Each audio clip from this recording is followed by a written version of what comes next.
продължаваме напред с маратона за сбъдване на желания. Дневника за сбъдване е задължителен. Няма как без него.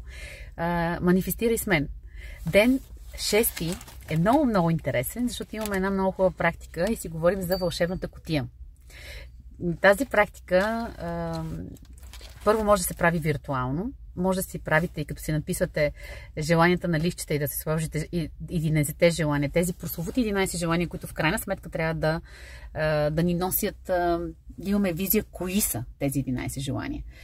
Задължително, точно тези 11 желания ги надписваме на листче и ги пускаме в кутията. Може да си вземете някаква готина вълшебна кутия, да си я направите, да си украсите. Може да си купите някаква готина вълшебно да ви е, а може да е виртуално. Може да си имате вашата виртуална кутия с вашите виртуални желания. Аз съм много за виртуалния свят. Виртуалността е бъдещето, така че 100%. Много хубаво е да си ги напишете и тук в дневника.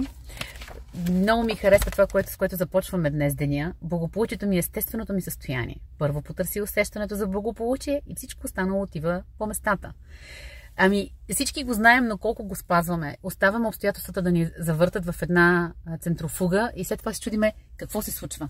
Затова, мили хора, хайде не обстоятелствата да контролират нас. Ние можем да контролираме начина, по който ние ще реагираме на обстоятелствата. Ами, подари си благополучие. Как? В момента, в който направиш тая практика с вълшебната кутия, ти вече, абсолютно в този момент, ти си в едно естествено състояние на благополучие. Да. Имате идея, имате как да го случите, и от вас искат просто да пуснете детето във вас и да се превърнете в една феичка.